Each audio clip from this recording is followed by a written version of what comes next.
వందనాలన్నా. సువార్త గురించి కొంచెం క్లారిటీ. ప్రభువైన యేసుక్రీస్తు వారు ఈ లోకంలో జీవిస్తున్నప్పుడు ఆయన శిష్యులతో ఏమని చెప్పాడంటే, మీరు వెళ్ళి ఇశ్రాయేలుతోనే కదా పరలోక రాజ్యం సమీపించి ఉన్నది, పరలోక రాజ్య సువార్త, బేసిక్ రాజ్య సువార్త ప్రకటించండి అని చెప్పి శిష్యులకి తెలియజేశారు. బట్ ప్రభువైన యేసుక్రీస్తు వారు మరణించి తిరిగి లేచిన తర్వాత ఆయన ప్రణాళిక మారిపోయింది. అక్కడ నుంచి కృపా సువార్త కానీ, లేదంటే రక్షణ సువార్త కానీ, క్రీస్తు సువార్త, లేదంటే ఇట్లాంటి సువార్త ప్రకటించమని దేవుడు చెప్పాడు. సో ఈ రెండింటికి మధ్య ఉన్నటువంటి వ్యత్యాసాలు.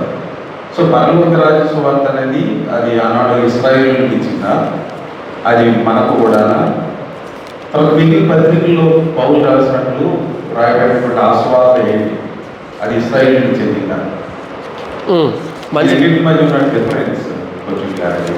ఓకే, ప్రభువైన యేసుక్రీస్తు వారు పరలోక రాజ్యం సమీపించింది అని ప్రకటించాడు. అంతకంటే ముందు బాప్తిస్మ ఇచ్చామని కూడా పరలోక రాజ్యం సమీపించింది కాబట్టి మారు మనసు పొంది సువార్తను నమ్మండి, బాప్తిస్మ తీసుకోండి, పాపాలు ఒప్పుకోండి అని ప్రకటించడం జరిగింది కదా. పరలోక రాజ్య సువార్త అంటే ఏంటి, రాజ్య సువార్త అంటే ఏంటి అన్నది ప్రశ్న. అది ఎంతవరకు కేవలం ఇశ్రాయేలుకు మాత్రమేనా, మిగిలిన వారికి కూడానా? పరలోక రాజ్య సువార్తకి మిగిలినటువంటి సువార్తలకి తేడా ఏంటి అని అడుగుతున్నారు కదా. దానియేలు గ్రంథము 2వ అధ్యాయం. ఇక్కడ నెబుకద్నెజరుకు ఒక కల వచ్చింది కదా. ఆ కల వచ్చినప్పుడు ఆ కలలో బ్రహ్మాండమగు ప్రతిమ కనిపించడం, ఆ ప్రతిమ లోహాలు, బంగారం, వెండి, ఇత్తడి, ఇనుము, చివరిలో పాదములతో మిళితమైనటువంటి మట్టి, తర్వాత చేతి సహాయం లేకుండా తీయబడినటువంటి రాయి, ఇదంతా మనం చూస్తాం కదా. 2వ అధ్యాయం దానియేలు గ్రంథము 44వ వచనంలో ఆ రాజుల కాలంలో, ఏది పాదాలు గురించినటువంటి చెప్పినట్టు సందర్భం అది. ఆ రాజుల కాలంలో అంటే రోమన్ గవర్నమెంట్ ఎండింగ్లో, ఆ రాజుల కాలంలో పరలోకమందున దేవుడు ఒక రాజ్యమును స్థాపించును. ఎక్కడ స్థాపిస్తాడు? భూమి మీద స్థాపిస్తాడు. రోమన్ చక్రవర్తులు పరిపాలిస్తున్నటువంటి ఆ కాలంలో, బలహీనమైనటువంటి ఆ సమయంలో పరలోకమందున దేవుడు ఒక రాజ్యాన్ని స్థాపిస్తాడు. ఈ 4 రాజ్యాలన్నీ భూ సంబంధమైన రాజ్యాలే. ఇప్పుడు స్థాపించే రాజ్యం కూడా భూ సంబంధమైన రాజ్యమే. అయితే ఎలా వస్తుంది ఈ రాజ్యం అంటే చూడండి, ఆ రాజుల కాలంలో పరలోకమందున దేవుడు ఒక రాజ్యమును స్థాపించును, దానికి ఎన్నటికీ నాశనం కలగదు. పైన చెప్పబడిన రాజ్యాలన్నిటికీ నాశనం ఉంది, కానీ ఇప్పుడు స్థాపించబడే రాజ్యానికి అంతం లేదు, నాశనం లేదు.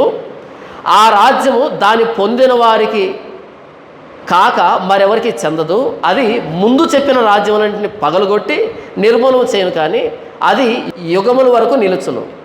చేతి సహాయం లేక పర్వతం నుండి తీయబడిన ఆ రాయి ఇనుమును, ఇత్తడిని, మట్టిని, వెండిని, బంగారమును పగలగొట్టగా తమను చూచితరే. ఇందువలన మహాదేవుడు ముందు జరగబో సంగతి రాజునకు తెలియజేసి ఉన్నాడు. కల నిశ్చయము, దాని భావము నమ్మదగినది అని దానియేలు రాజుతో చెప్పగా, ఈ 4వ రాజ్యం రోమా సామ్రాజ్యం చివరిలో ఒక రాయి రావడం, దాన్ని పగలగొట్టడం, అది భూతలం అంత పెద్దదిగా మారడం, భూతలం అంత పెద్దదిగా మారడం, దానికి ముందున్నటువంటి రాజ్యాలన్నీ గాలి కొట్టుకుని వాడు చూశాడు కదా. ఇది యూదులకు తెలుసు. ఇశ్రాయేల్ చేతిలో ఉన్నటువంటి ఆ ధర్మశాస్త్రంలో ఈ మాట రాయబడింది.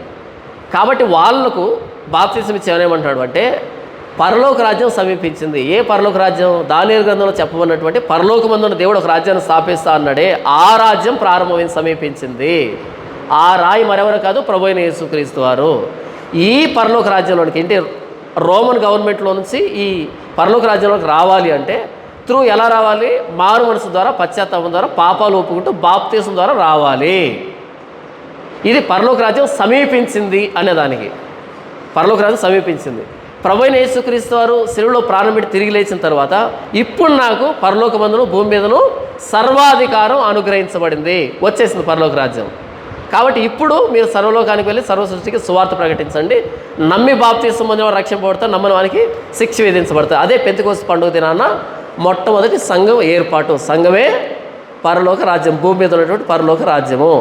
ప్రభువైన యేసుక్రీస్తు వారు భూమి మీద ఉన్నప్పుడు పరలోక రాజ్యం సమీపి దగ్గరకు వచ్చేసింది.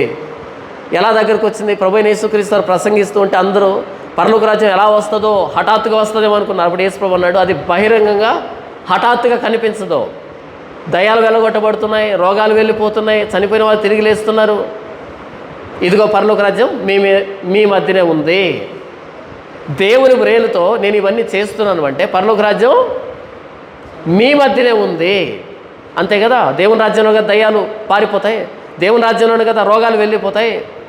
రోగం వచ్చింది, ఈ అసమానతలు వచ్చింది, ఈ ప్రతికూల పరిస్థితులు వచ్చింది, ఈ దయ్యాలు వచ్చింది ఎప్పటి నుంచి?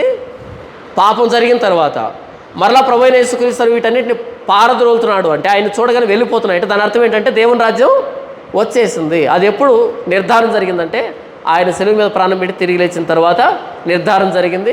పరిశుద్ధాత్మ దేవుని రాకతో మొట్టమొదటి సంఘం ఏర్పాటైంది. అప్పటి నుంచి పరలోకం వచ్చేసింది. కాబట్టి ఇందులోకి మీరు రావాలంటే మారు మనసు పశ్చాత్తాపం రావాలి అని ప్రకటించబడుతూ ఉంది. మీకు అర్థమైందన్న? యేసు ప్రభు బ్రతికున్నప్పుడు, సజీవుడిగా ఉన్నప్పుడు పరలోక రాజ్యం సమీపించింది. ఏ పరలోక రాజ్యం? దానియేలు గ్రంథంలో చెప్పన్నటువంటి పరలోక రాజ్యం. ఆయన తిరిగి లేచిన తర్వాత పెంతెకొస్తు పండుగ దినాన ఆ రాజ్యంలోనికి వ్యక్తులు చేర్చబడడం ప్రారంభమైంది. ఆ 120 మందితో 3000, 5000 అలా చేర్చబడడం ప్రారంభమైంది. ఇప్పుడు మనం పరలోక రాజ్యాన్ని అనుభవిస్తున్నాం. అది దాన్ని పొందిన వారికి కాక ఇంకెవరికి చెందదు. నేను ఎవరి అధికారం కింద పనిచేస్తున్నాను? దేవుని అధికారం కింద. దేనికి భయపడతాం మనం? ప్రభువైన యేసుక్రీస్తు వారికి, ఈ లేఖనానికి తప్ప ఇంకెవరికి భయపడం మనం. దాని అర్థం ఏంటి? మనం పరలోక రాజ్యంలో ఉన్నాము, ఆయన పరిపాలనలో ఉన్నాము. ఇలా చనిపోయిన మనం పరలోకానికి వెళ్తాం. ఇక్కడ పరలోక రాజ్యంలో ఉన్న మనం చనిపోతే పరలోకానికి వెళ్తాం. అదే యేసు ప్రభు ప్రార్థన నేర్పిస్తాడు. పరలోకం ఉన్న మా తండ్రి నీ రాజ్యం వచ్చునుగాక, గాక అని నేర్పించాడు. పెంతెకొస్తు పండుగ దినాన వచ్చేసింది. ఆ పరలోక రాజ్యం యొక్క లక్షణాలు ఏంటంటే నీ చిత్తం పరలోకమందు నెరవేర్చున్నట్టు భూమి మీదను నెరవేరును గాక. ఇప్పుడు కూర్చొని మాట్లాడుతున్న నేను కానీ వింటున్నటువంటి మీరు కానీ మనం ఎవరి చిత్తానికి లోబడి బ్రతుకుతున్నాం? ఆయన చిత్తానికి లోబడి. ఆయన చిత్తానికి లోబడి ఎవరైతే బ్రతుకుతున్నారో వాళ్ళే ఆయన రాజ్యం. అర్థమైందా అన్న? యేసు ప్రభు బ్రతికున్నప్పుడు సమీపించిందనే ప్రకటన. అది ఎక్కడ? యూదులకి, ఇశ్రాయేలుకి మాత్రమే.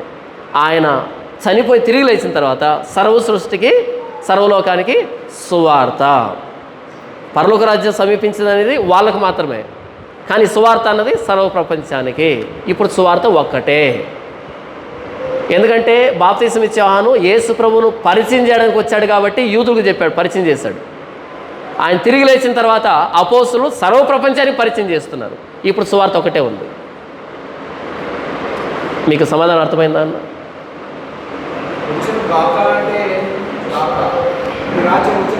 నీ రాజ్యం వచ్చును గాక అంటే వాళ్ళు ఎదురు చూస్తున్నారు పరలోక రాజ్యం కోసం. కనుక అది రావాలి అంటే ప్రభువైన యేసుక్రీస్తు మరణ సమాధి పునరుద్ధానం జరగాలి, పరిశుద్ధాత్మదేవుడు రావాలి, సంఘం ఏర్పాటు కావాలి, అంతవరకే గాక. కానీ ఇప్పుడు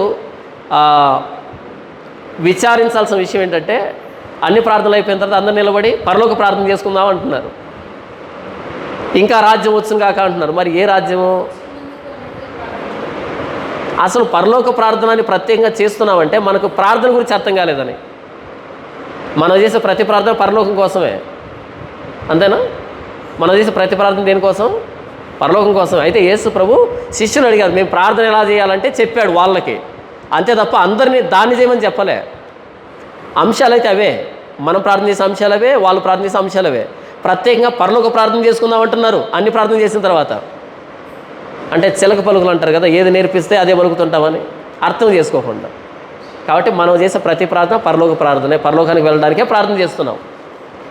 దాన్ని మనం పునరావృతం చేయాల్సిన అక్కర్లేదు.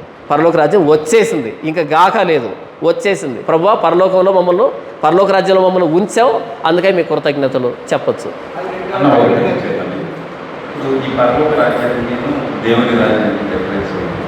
రెండు ఒకటే. పరలోక రాజ్యం అన్నా దేవుని రాజ్యం అన్నా రెండు ఒకటే.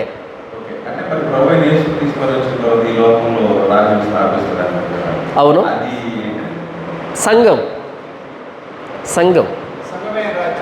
నా రాజ్యం ఇహలోక సంబంధమైనది కాదు, నా రాజ్యం పరలోక సంబంధమైనది అంటాడు పిలాతు ఎదురుగా యేసు ప్రభు. ఒకవేళ నా రాజ్యం ఇహలోక సంబంధమైనది ఉంటే నా శిష్యులు పోరాడేవాళ్ళు అని అంటాడు ప్రభు. యేసు వాగ్దానం చేశాడు కదా, ఈలో దావీదు వంశంలో నుంచి కుమారుడు అదే యేసుక్రీస్తు ప్రభు వారు, ఆయన రాజ్యం వెళ్తాడు. అవును, భౌతికంగా అది ఏర్పడిన రాజ్యం, ఆ రాజ్యం ఏంటంటే అది భౌతికమైన రాజ్యం కాదు, అది ఆత్మ సంబంధమైన రాజ్యం. ఇప్పుడు మనం ఆయన పరిపాలనలోనే ఉన్నాం. దావీదు వరుసలో వచ్చాడు, దావీదు సింహాసనం శాశ్వతంగా పరిపాలిస్తాడు, ఆయన పరిపాలిస్తూ ఉన్నాడు. ఆ రాజ్యానికి అంతం లేదు. యుగాంతం వరకు ఈ రాజ్యం ఉండనే ఉంటుంది, అంతం లేదు. ఇప్పుడు 1000 ఏళ్ల పరిపాలన ఎట్లా? ఇది మనం ఆల్రెడీ 1000 ఏళ్ల పరిపాలనలోనే 1000 ఏళ్ళ పరిపాలన అనేది చాలా పెద్ద విషయం అన్న. నా ఛానల్లో 1000 ఏళ్ళ పరిపాలన అనే వీడియో ఉంటుంది. చాలా పెద్ద విషయం, అది చాలా లింకులు కూడా తీయాలి. కాబట్టి 1000 ఏళ్ళ పరిపాలన నా ఛానల్లో ఉంటుంది, వెళ్ళి చూడండి, అర్థమవుతుంది. Thank you. థ్యాంక్ యూ అన్న.